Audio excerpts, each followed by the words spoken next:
Good morning, everyone, or good afternoon, good evening, wherever you might be. We are today at Les Roches Marbella. My name is Makrina Hernández. I'm the Director of Admissions here at Les Roches in Marbella, and I'm here with our Dean of the programs in the master level and postgraduate level, Mr. Jon Loiti. Good morning, because for us it's 12 o'clock, so it's still morning. Good morning, everyone. It's nice to meet you all. Thank you. So today we're going to have a masterclass by Mr. Loiti, and we're going to also talk about how to improve your leadership skills. So we have quite a full hour for you with information, but I wanted to also inform you that you can ask your questions in the chat or questions button that you can see in the toolbar. And I will be answering some of them throughout the presentation if they are about what Mr. Loiti is talking about. Otherwise, we're also going to have a Q&A towards the end. So since we have a big crowd already, let's go through some of the slides. Yeah. So this is Marbella today. It's a beautiful summer day, not too hot. It's about 26 degrees. It's a beautiful location in the south of Spain. For those of you who might not have been here or you might not know where it is, it's very close to the airport. It's about 35 minutes away from an international airport in Malaga, which is the main city in our region. So it's very well communicated with the city of Marbella as well. It's a very international city where over 40% of the population is international. So everyone in Marbella speaks English. So it's very easy for foreigners to either come to work or to study. In fact, Les Roches Marbella has over 85 nationalities on campus. And yes, when I say on campus, we opened back from COVID last year in July, and we had the students back on campus. It's a very safe environment to study. So this is what we're going to do today. Mr. Loiti, as I said, our Dean of Graduate Programs, who's in charge of the Master's and Postgraduate Programs, and he has also developed all of these programs himself. So who better than to teach us about leading in the hospitality industry than himself? He's also going to tell us about how to achieve this high management potential, and I will also tell you part of this and the requirements for you to achieve this potential. And as I said, there's a Q&A at the end, though you're welcome to send some comments if you like. For example, we have greetings from Dan at the Arcade Hotel in Amsterdam. So thank you, Dan, for your comments. Keep them coming. So without much further ado, Mr. Loiti, please. There you go. Can you hear me now? Yeah. Yes, perfectly. Excellent. Well, good morning again to everyone. And yes, today, Ms. Hernandez and myself, we are here today to provide a webinar on leadership in hospitality industry. And I know that these are two concepts that are very broadly used, both leadership and hospitality. But we have a very personal view of what leadership means, and sometimes we like to be a bit more precise on when we defining those concepts or when we're using those concepts in a broader context. And I think I'm going to start this presentation with which are quite obvious statement, which I believe that everyone that has or is being related to the industry at some point will agree with me. Not just the hospitality industry. I think we can apply this statement to any industry in the world. Basically, what it says that customers will never love a company until the employees love it first.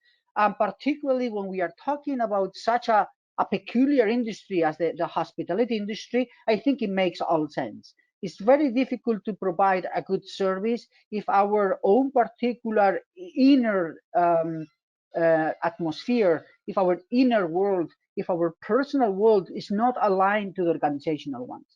And when we have internal conflict, and I think that everyone has personal examples, how difficult it is to please others when you personally are not on that perfect state of mind. So it is important that we understand this, because leadership, to some extent and to a huge extent, it is part of ensuring that your team loves what it does, that your team is convinced on what it does, that your team is committed to what it does. And if we achieve that from our leadership position, the rest will come. The results will come, and the customer satisfaction will come.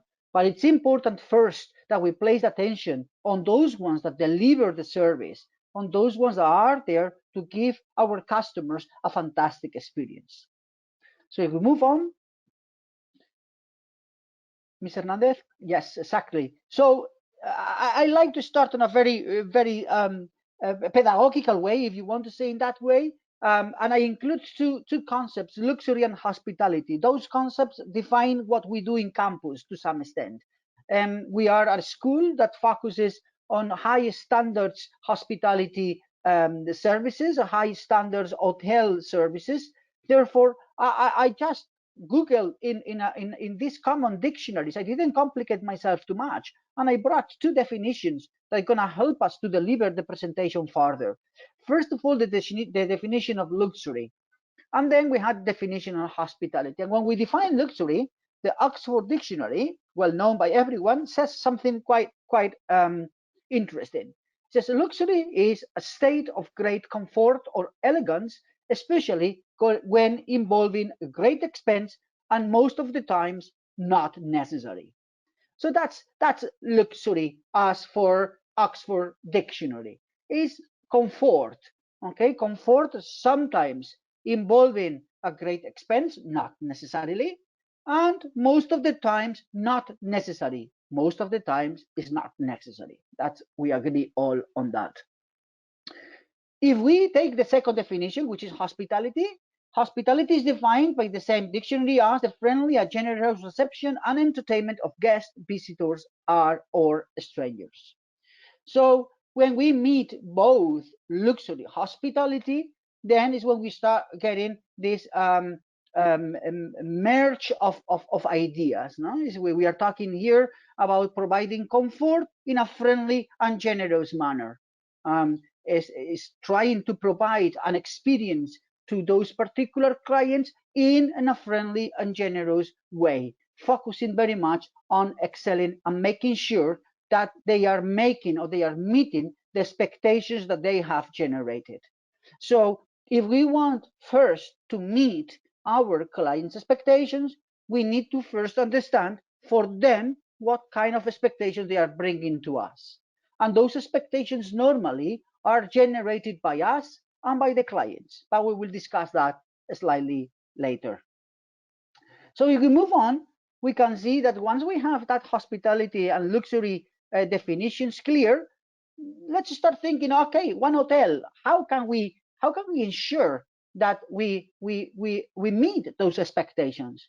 And the first thing that we have is quite obvious, our facilities. Yeah, and I think that in this webinar, everyone has been at some point a customer. Yeah, and we all have been in different properties, and that we all have experienced different facilities from organizations. We had fantastic rooms, fantastic restaurants, very modern or classical designed, the atmosphere that you can smell, the aroma itself, colors, on and on and on. And each of the brands has its own concept of what facilities they want to provide to their customers. Again, those facilities can be tangible and also can be intangible. We can actually touch them, we can actually see them, and some others are a bit more culture, are a bit more atmosphere based. The second thing that we need in order to provide that expectation that the customer bring to us is people. And in this case, people is where we can achieve that competitive advantage. Because let me tell you something. Facilities are easy to copy and paste. I can easily copy the best hotel of the world and actually replicate it in another place of the world. That wouldn't cost me much. Obviously, it will cost me money. But if I have the finance, if I have the possibilities, if I have the resources to replicate that hotel, I could. Where definitely I could not replicate is the actual people side. I can offer the facilities, but I may not be offer the people side of the business. People are what makes organizations different from each other. Therefore, we can achieve a competitive advantage towards our competitors just by having better staff, better trained, and better service standards if we train them properly. People solve problems. People are the ones that create experiences, not computers. People are the ones that are creative. People are the ones that design those particular experiences, those particular activities that the customers are going to enjoy. People are the ones that transmit feelings. And at the end of the day, what really makes the difference in the organizations is that people side. Hospitality is the industry from people to people. Therefore, putting a lot of emphasis on managing properly, on leading properly the people side of the organization, I wouldn't consider a waste of time and I wouldn't consider a cost as such. So if we move on, we can see that memorable experience comes mostly from that combination between people and facilities.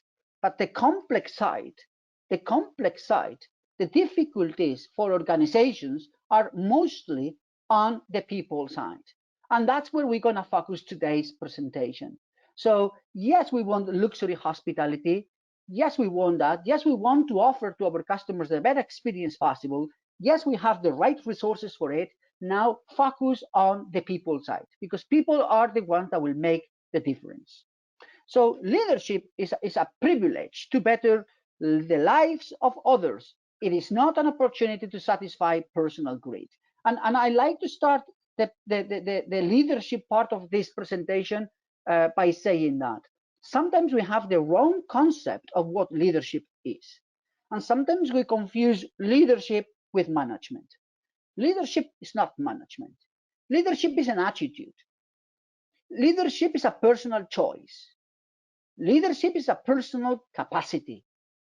Therefore, if we want to be leaders, first of all, we will need to start having a very interesting, a very clear idea of what kind of persons we are, what kind of leaders we are, because that will be necessary if I want to motivate others, if I want to commit others, if I want to engage other people. So leadership is not about you guys. Leadership is about others. Leadership is about looking after your team. And I normally share this statement with the students. And leadership, and I present leadership as um, achieving your own goals through other people by helping other people achieving theirs. So my job is a facilitator. My job is to help others grow. If they grow, I'll grow. Or if they grow, they get probably pass me over. Nothing wrong with that, neither. But leadership, again, is not management. Leadership is an attitude. Leadership is a behavior. Leadership is your capacity to understand your team, your capacity to empathize with your team, and your capacity to let your team and help your team grow. If you achieve that, you will get back the results and you will get back the rewards. Rewards in terms of tangible rewards and rewards in terms of emotional rewards as well, which are important to all. So I like that people understand to some extent this slide, because the life of a leader, in the organization, and the expectations that the organization may have towards those leaders changes depending on what level of the hierarchy we are. Yeah. If we have leaders that are, let's say, on the bottom side of the organization, on the operational side of the organization, okay, so if you want examples, we can talk about F&B supervisors, room division supervisors, front office supervisors, middle management that are directly related into the operation. Their focus is going to be mainly in two areas. One, the technical competence, and two, the social and human skills. Their job as leaders will be to ensure that the technical side, the operational side of the work works well, and the skills of the people that they are managing, leading, also are aligned to that operation. That will be my job as a leader, to facilitate my team what is required to make the operation happen, right? So at that very early stage of leadership, my focus becomes very much on people and operation, mainly, yeah. As we grow higher up in the organization and we take a higher level leadership positions, then we start reducing certain focus and we need increasing other focuses. For instance, when we grow to the managerial side of the business, my technical competence, it will be lower. My focus on the operation, it will not be that big. And instead, I will maintain that people orientation and I will need to increase my conceptual ability, meaning my creativity, my understanding of the market, my understanding of the context where the company is working at, understanding of the variables that affects my business. That's something that the technical leader doesn't need to worry that much. But as higher in the organization we grow, the focus of the leader will need to change accordingly as well. Less operation, more context. And once we reach to the higher up of the organization, you can see there how the operation almost disappears from my functions and only people and context will predominantly lead my job, my function. So what I want you to take from this, that it doesn't matter at which level of leadership you are, people always is one of your focus. The others may change. We may change from operation to context, but the people side always will be my function, always will be my responsibility, always will be something that I need to focus at, regardless the level on the organization that I am. Therefore, if we, as future leaders to be or current leaders to be, we know in advance that a majority or a big chunk of my daily operation, my daily job is deal with people, I think we need to put some sort of emphasis on this as well. And not very often we learn how to deal with people. We learn theories about it, but not actual actions that we can take, not behaviors that we can take, and not basically certain habits that we can take in order to maximize or to make sure that this people side of my job is efficient and is effective, right? So relationships, human relationships, that's something that we will need to start looking after in the future. Leadership is about people. Leadership, again, is an attitude, is a behavior that you guys need to decide to enroll in. Leadership doesn't come by position. Leadership is not given to you, it's achieved by you, right? And we need to start conceptualizing and contextualizing this concept slightly bit better than the majority of the times we do. If we move on, please.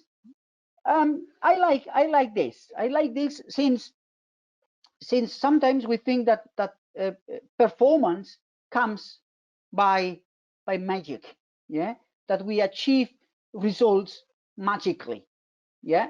And when I go to class, I like to share this with the students that at the very beginning they feel some sort of lost when they see this particular formula here, which is a very simple formula. Performance, and at the end of the day, we are the ones that are professionals, the ones that are working currently, or the ones that are seeking for a career.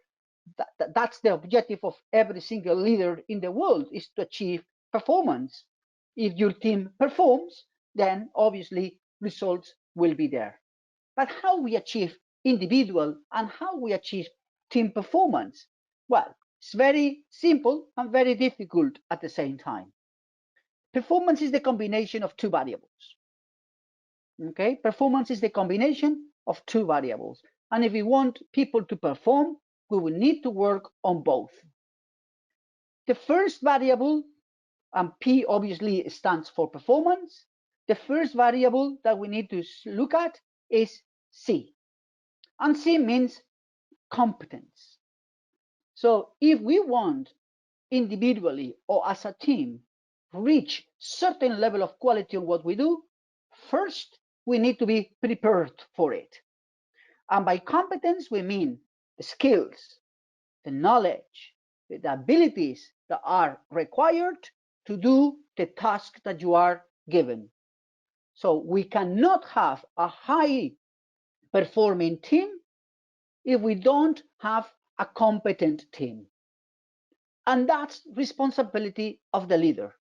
The leader is responsible of ensuring the competence of the team and of assessing which areas of growth each member needs to perform in order to achieve that level of competence that we expect for everyone. But competence on its own is not guarantee for success. Competence on its own doesn't mean performance.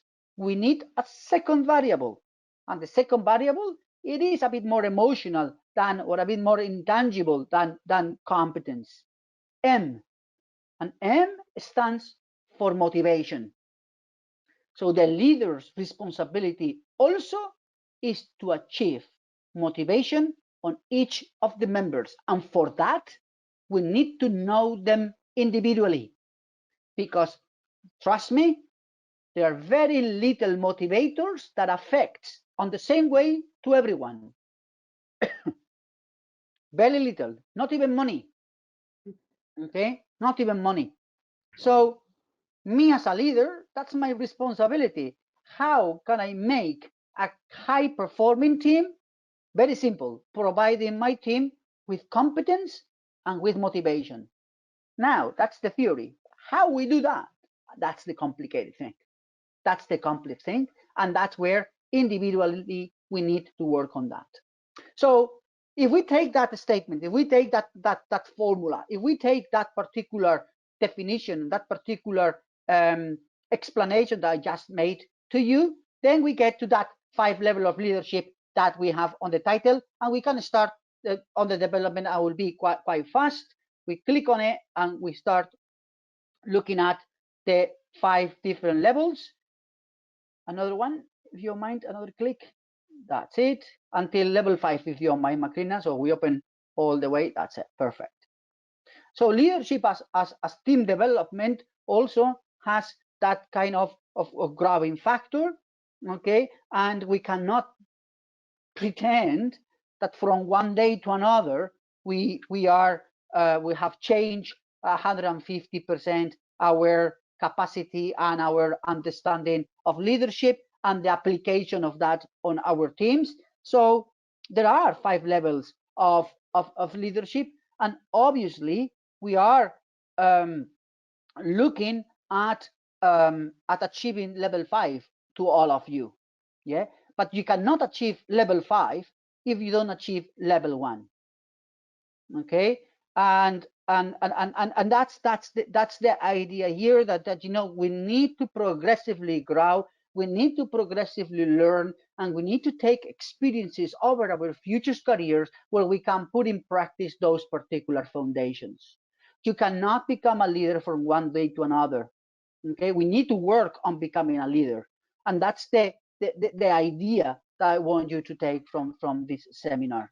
So I'll leave this slide for your reflection. I'm not going to go any farther there, but yes, I would like to emphasize on that level 5 of leadership. And if we move to the next slide, you will understand better that sometimes, and particularly when we are in higher level of leadership, we're going to start having these contradictions, and we call the yin and yang of the level 5, is that to some extent we need to pursue, we need to follow our dreams as professionals, and that requires some sort of result-based orientation.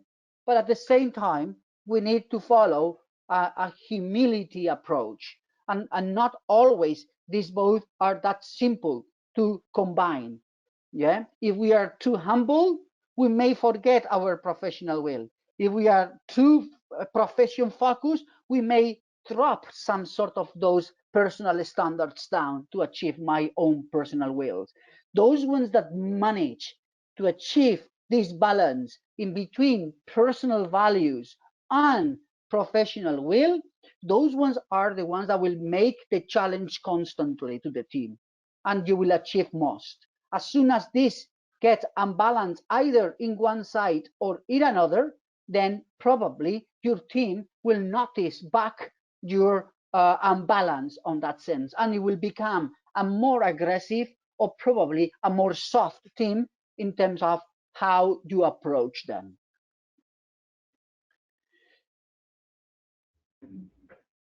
Okay, so if we, and I like to share, normally when I do a webinar, I always like to share a tool, at least one, that people can use on the same day, or even today, once we are finished, that you can take and start using.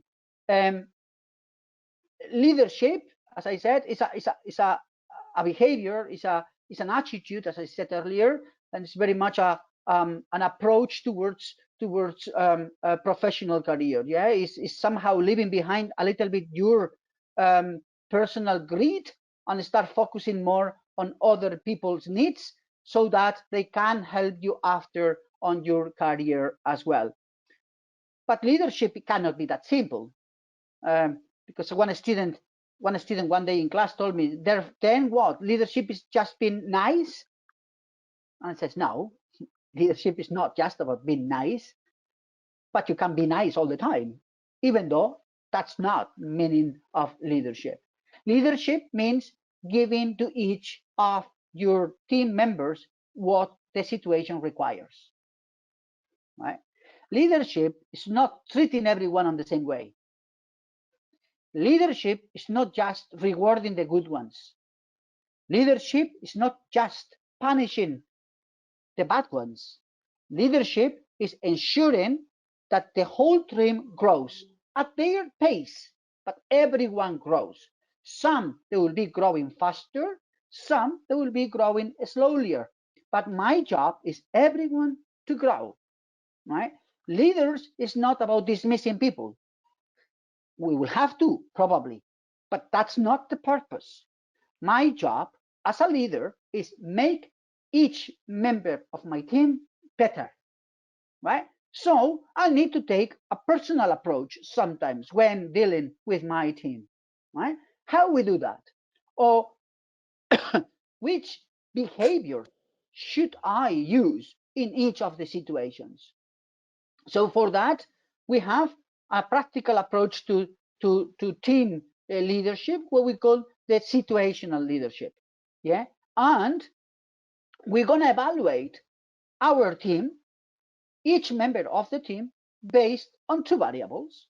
And I'm going to make, let's say, a classification. I'm going to label my team based on two variables. And once I evaluate them based on these two variables, I'm going to classify them in one of four possible groups. So I will evaluate my team, and then I'll classify my team in the relevant group. After that, I'll take my leadership skills to that, and I will apply a particular leadership approach to each of the four groups that we just classified. That's essentially it, in a very simple words. Now I will try to make it a bit more formal, but essentially is that classifying people in groups so that I can give to each of the groups what the groups requires. Okay, and always thinking on their growth, always thinking of them becoming better and of them climbing up a bit more on their performance. Remember that the performance is the combination between the competence and the motivation. So these are the two things essentially that we're going to be evaluating. One, the competence towards a task, and two, the motivation towards the organization and the motivation towards the job that they have. So let's move.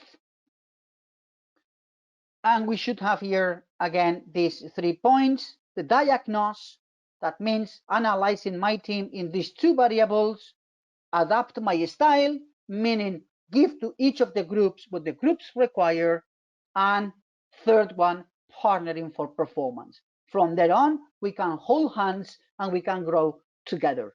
But leadership is about this, guys. Leadership is about taking an active role in the development of your team, and that needs analyzing to which level of performance and to which level of motivation each of your employees is. And then I can provide to each of them what they require. Okay, so that's essentially, now we have a bit more graphically created. But before we go there, as I normally like, another statement. The strength of the team is each individual member. The strength of each member is the team. And that's what we need to start generating these foundations. Yeah, that at the end of the day, we are stronger with the team, and the team is stronger with us within. Okay, so these letters that you have in there and these colors that you have in there, we have there the 4 groups that I just mentioned earlier. Okay, we have from D1 to D4, and there we can classify people on our team based on the diagnosis that we've done using these 2 variables that we mentioned earlier, competence and motivation. So the first one that we have is the D1. D1 is there considered as a low competence person but high commitment. So it's a person that is not very able in the job yet, yeah, but it has a high commitment. Motivation is high. It could be a dangerous profile. As we say quite informally in class, this is one of the most dangerous things. A motivated stupid, and someone that is very motivated but doesn't know how to do anything, and at the end creates situations that are difficult to manage. But it could be a very, very typical of a new start, a new person in the organization, a just promoted person that is still not very ready in the job, but motivation wise, they are very, very motivated. And this group, it does require from me a particular approach which is different to the next group, D2, where in D2, they don't really have much of a competence and they don't have commitment neither. So I have a group here, which is really a problem. They are not reaching the level of competence that I expect for each member of my team, but on the top of that, they are not motivated neither. So I have a no. And trust me, we have a lot of this in organizations, and not necessarily having these people in the organization is their fault. Most of the time, it's our fault as leaders, that we didn't focus them nicely in the past. So D1s, low competence but high motivation. Another group, low competence and low motivation. So D2 is a big problem. Then we have D3, people that are doing quite well in terms of competence, and commitment also is quite variable, but it could be in a positive side. Yeah, so those ones that are quite able in what they do, they have the knowledge, motivation, so. Yeah, and here we can see, and those ones that have experience, probably you can put image in your mind. Here probably we can see those ones that are a bit burned, those ones that they've been in the organization probably for too long, yeah, and they didn't manage to progress to the next level, and they are very knowledgeable, they know a lot about their jobs, but motivation ones, they expecting something else, and that's not coming. Okay, that's not coming. Finally, we have our top stars, high competence, high commitment, our stars, those ones that do work to high commitment and also to high quality, the ones that we don't want to lose, the ones that we want to keep them with us. Do you know what's the problem of these guys? That all of them, they are working in the same team, and all of them, they are working together. So me as a leader, if I don't differentiate behaviors between one and the other, at the end, they will start talking each other, or they can start thinking, says, what's the difference of being good or being bad? At the end of the day, if the leader doesn't differentiate, if the leader doesn't make a difference on the approach on a D4 or a D2, then what's the difference of being good or bad? It doesn't matter. So definitely it does matter. And definitely each group needs to take and needs to be approached differently, because people move from box to box. And today I may have a lot of D4s. Yeah, people are very good working. But if these guys, if being very good over time, over 1 year, 2 years, 3 years, and if that doesn't change, if they don't grow, if they don't get promotions, if they don't get recognition, they're not going to be D4s all their lives. Motivation will start dropping. And as soon as motivation starts dropping, then becomes D3. And once motivation is down, my development also starts reducing. Therefore, yesterday was a good start, and tomorrow I can be a D2. And that's not their fault. That was my fault that I didn't give them what they needed in each of the time, on each of the processes where they were involved at. So this is the classification. So we have 4 groups, and each of the groups follows a description of the type of employee that we have. So in the next slide, we can see that particular graphic, that particular matrix, and also we can see that there is a flow telling you what particular behaviors we can take with each of the groups. We can see how an S1 needs to be directing. We need to take quite a direct approach to those ones that need it. But at the same time, I will need to take a coaching approach with other people in other groups. And also, I need to take a supporting approach with other people in other groups.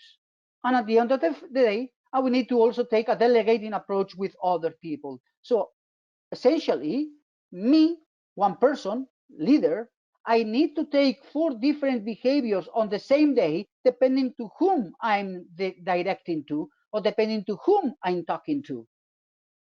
And that's being a leader. Being a leader is telling an S1 a particular message on a directive approach, and after tell an S4, hey, you are responsible of this, good luck, I'm here, if you need me, come and ask me, but you are free to deliver that project on your own. And I need to be able to make sure that I differentiate behaviors very clearly. If not, people get confused.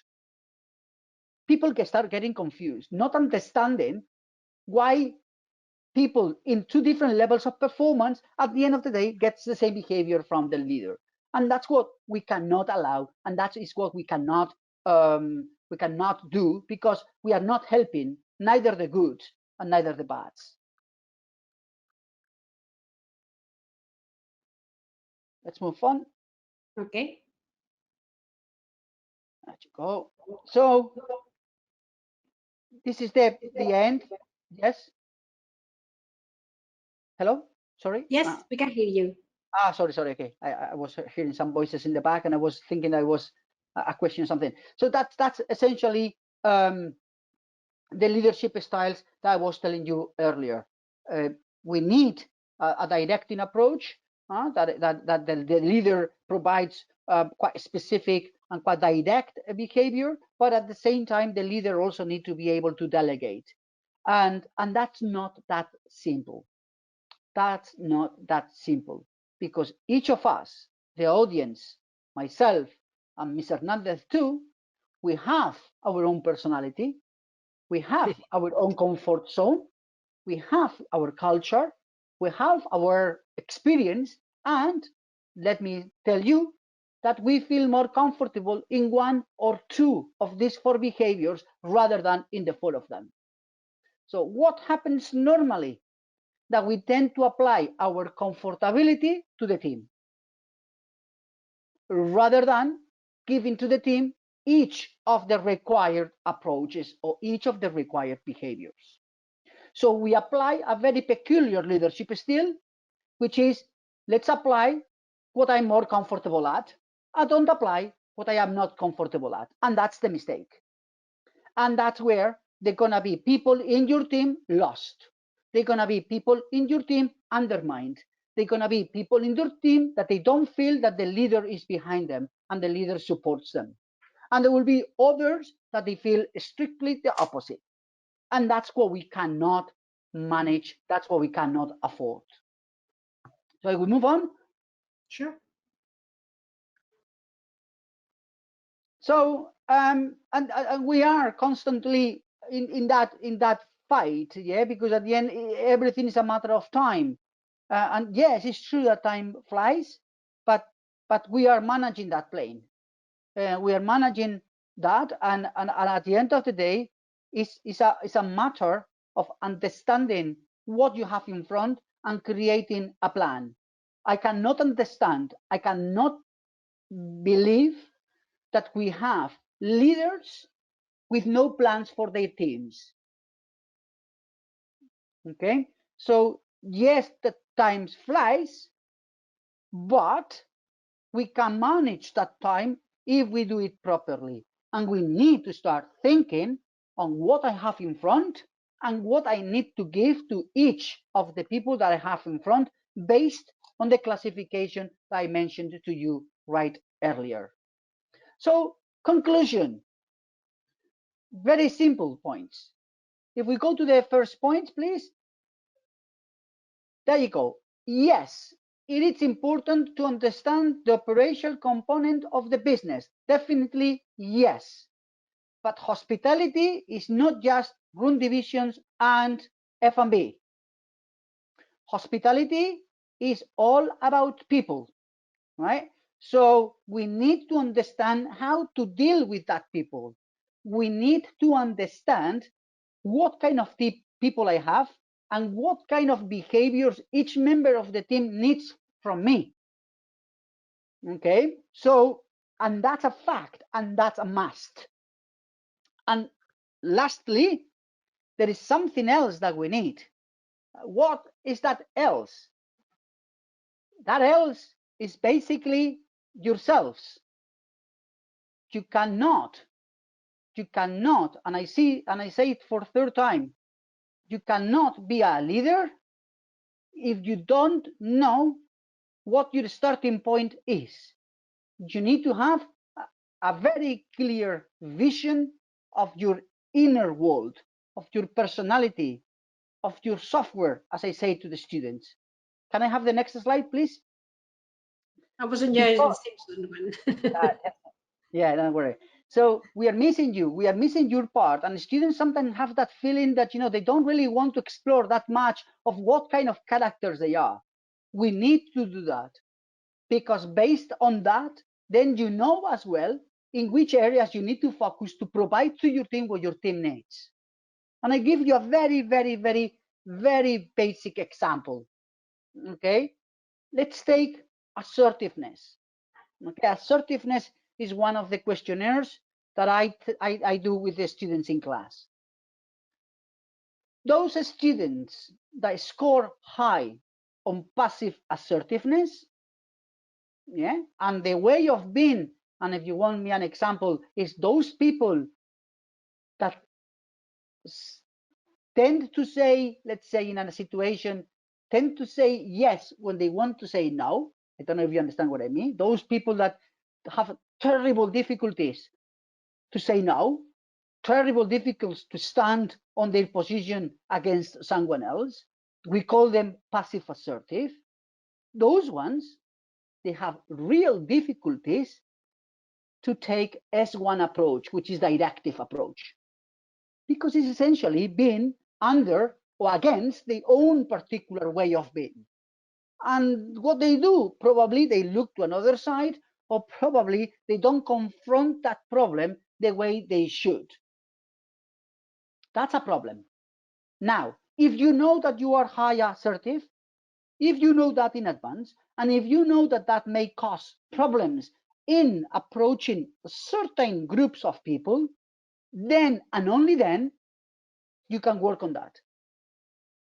Otherwise, you just allow your software, you just allow your personality to take over towards your comfort zone. And working in your comfort zone, meaning that you are leaving aside half of your team at least. Therefore, we cannot move any further until you have a very clear understanding of who you are. Okay?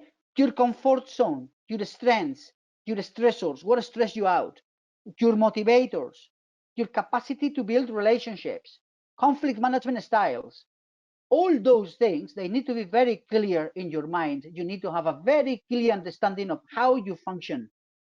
And understanding how you function, again, then we can start developing a plan.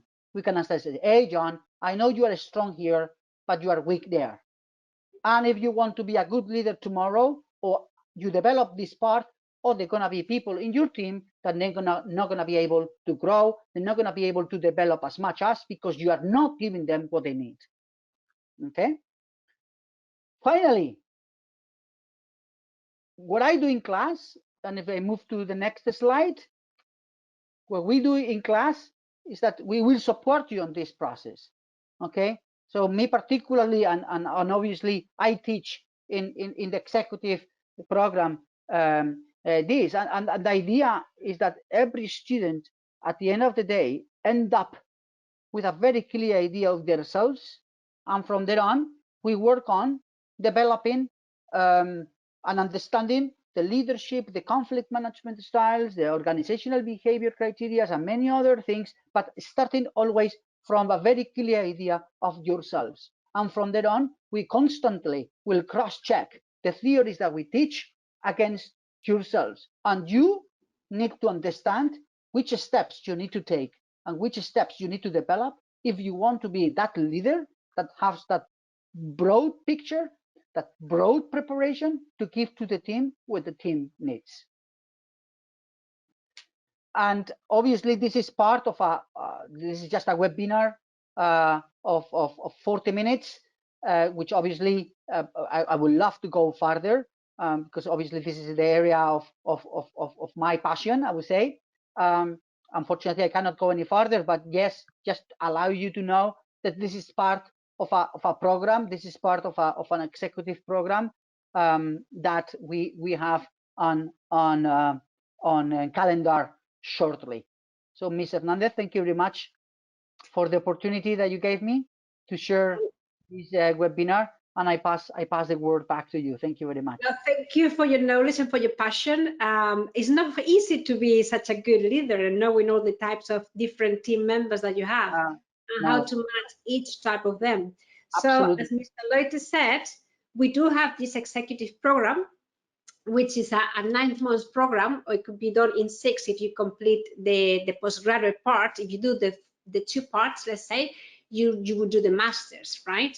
And as you can see, it has different modules: practical approach to protocol and etiquette, advanced hospitality operations, marketing strategies, entrepreneurship and business modeling, leadership and organizational behavior, which is part of what Mr. Loiti just explained, advanced finance and budgeting, revenue management, sustainability for the tourism industry, data analytics for decision making.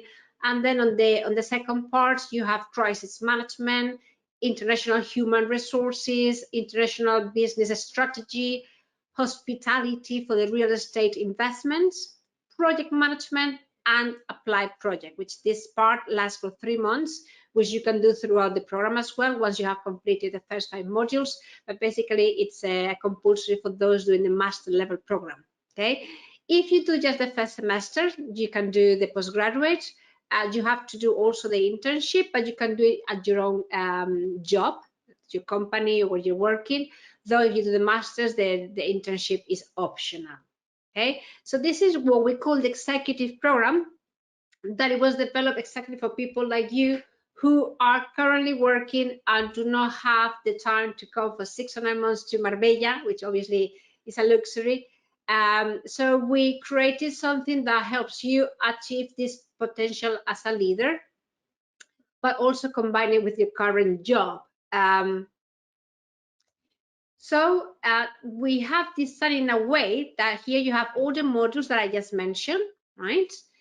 Though you can choose if you want to do it face-to-face, because if you do it face-to-face during 1 week, for example, these first 2 modules starting in October 25th, practical protocol and etiquette plus sustainability, you do 30% of the content of the 2 subjects face-to-face and the rest you complete it online.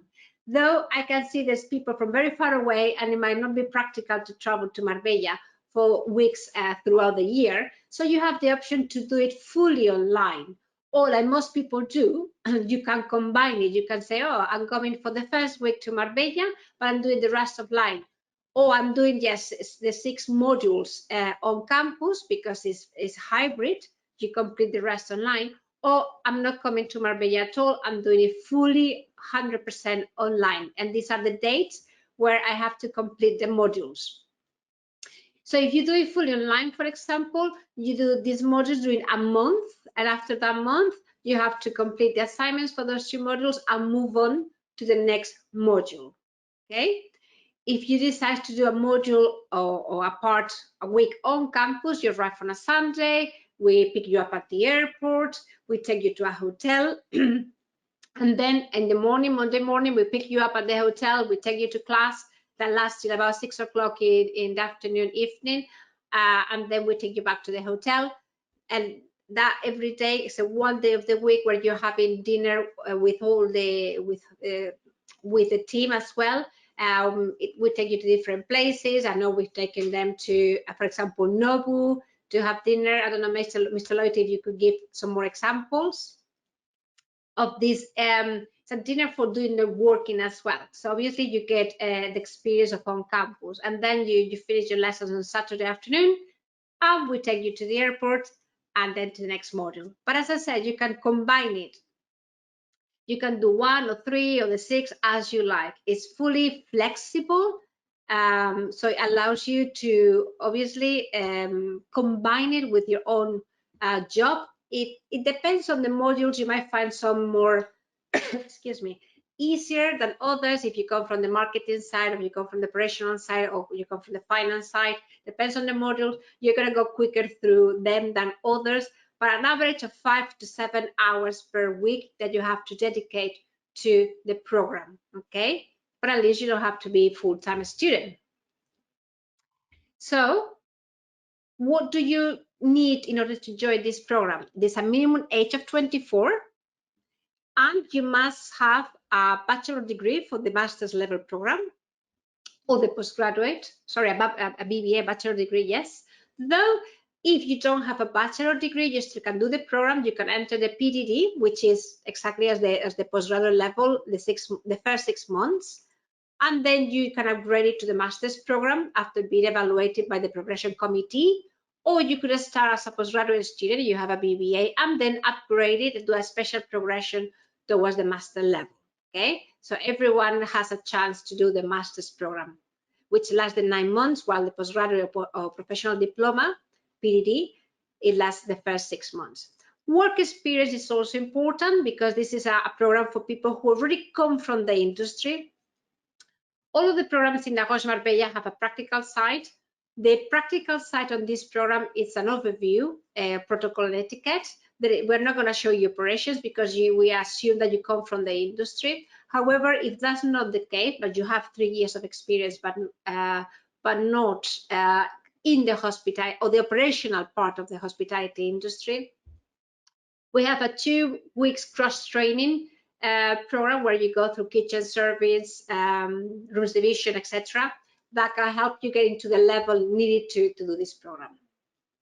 And obviously the English level, because we only teach in English, even though we're in Spain. So we require an official intermediate level of English. It could be IELTS 5.5 or a first certificate, etc. I see there are many questions, or not sure if many questions, but I can see some comments from, for example, I see that Rajenda is saying hello from Bahrain. Also, Senia saying thank you to Mr. Loiti for the presentation. And Mr. Loiti, Dan Salmanovic is asking if there is a slide which compares the S and the D and how they can correlate.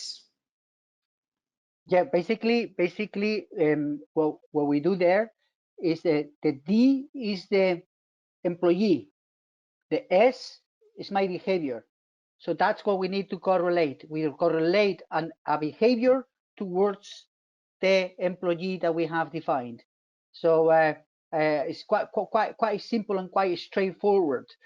We first define, and after each of the behavior adapts to one of the profiles that we have defined. So if you receive the slides later, you will see how the colors match. The red goes towards the red, the green goes towards the green, the yellow goes towards the yellow, and the orange goes towards the orange. And that's the way this system works. Yeah, D are employees, our classification. S are the leader's behavior, right? And that's the correlation. Each D should have an S. Okay, and after we can put the letters, the numbers, the whatever we want. But the idea is that the D correlates with S. Thank you, and Dan says thank you as well for your answer. I just wanted to clarify for the English level. I know many probably speak very good English, but they haven't certified in English because there was no need. And it's not the same when you're at university or higher school. Obviously, you can do it. We do an official online test. So if that's a word that you might have, or I don't have an official test, I don't want to prepare for one. Of course you don't. I understand. You can take this online one that we offer to our students. So that we can quickly assess your English level. Any more questions? We are getting thank yous, and I would like to know if you have more questions from Mr. Loiti, more questions from the program. As I mentioned earlier on, the program starts now in October. We are still accepting students both for the fully online or the combination of weeks on campus and the rest online. If you have any questions about how to apply, you can also contact the educational counselor of your region. If you don't know who that person might be, you can always write to us. I'm gonna write in here our email address, info@lesroches.es, and we can put you in contact with your counselor.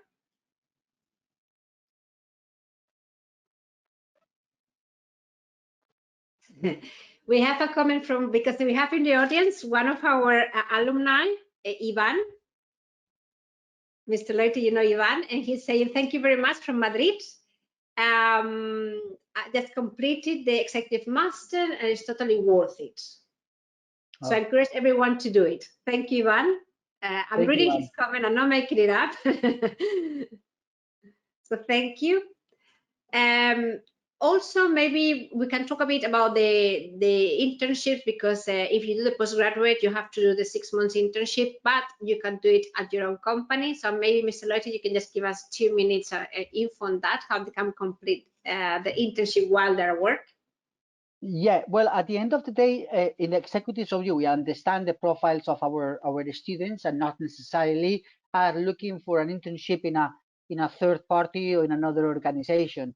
So those ones that decide to take the short version of the program, that's the postgraduate, then the internship is mandatory. The only difference is that if you are currently working and you're planning to keep the job and you're planning to stay in the organization in the future, we allow you to convalidate your internship in your own organization. Now, there might be other students that they want to benefit from the school network.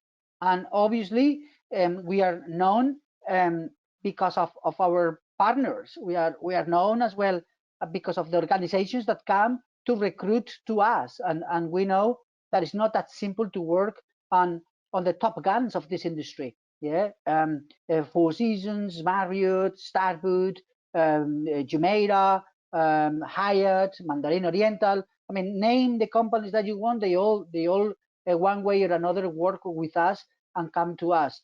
Some of you, you may be using, or you may be willing to take a course such as executive because you want to jump to a different league.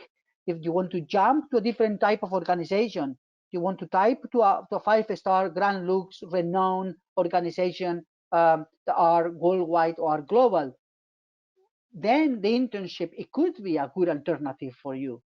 Then the internships, yes, it can be a good opportunity for you to jump and start a relationship with one of those organizations that I just mentioned.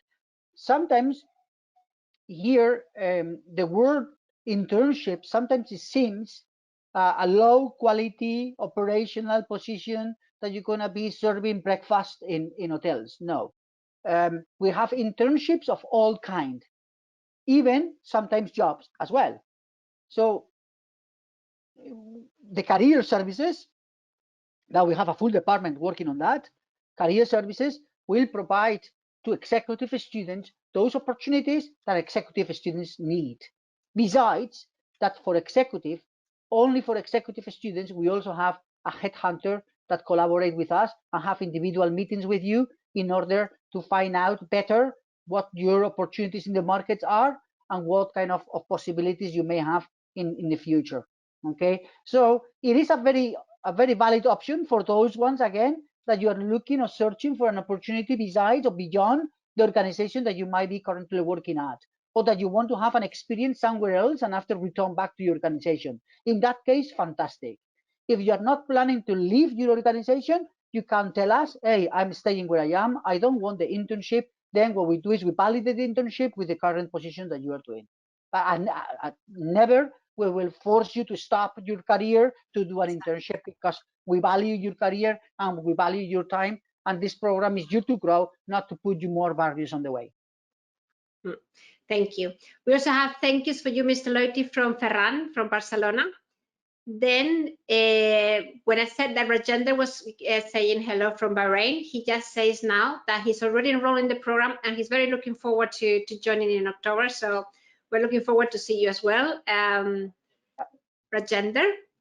So from our side, we have already passed the time of 1 hour. So we want to thank you, Mr. Loiti, for your time preparing all these mini class, because obviously the classes are much longer, much more complete. But it gives us an idea on how this executive program helps you to raise your profile as a manager, both to do it within your own company or your own current role, or because you actually want a promotion and you're not able without the skills, and many times without a professional and university education like prestigious Les Roches. Right? Thank you very much. Thank you, everyone. Mr. Loiti. Thank you. Bye-bye. And bye-bye, everyone. Thank you. Bye-bye. Take care.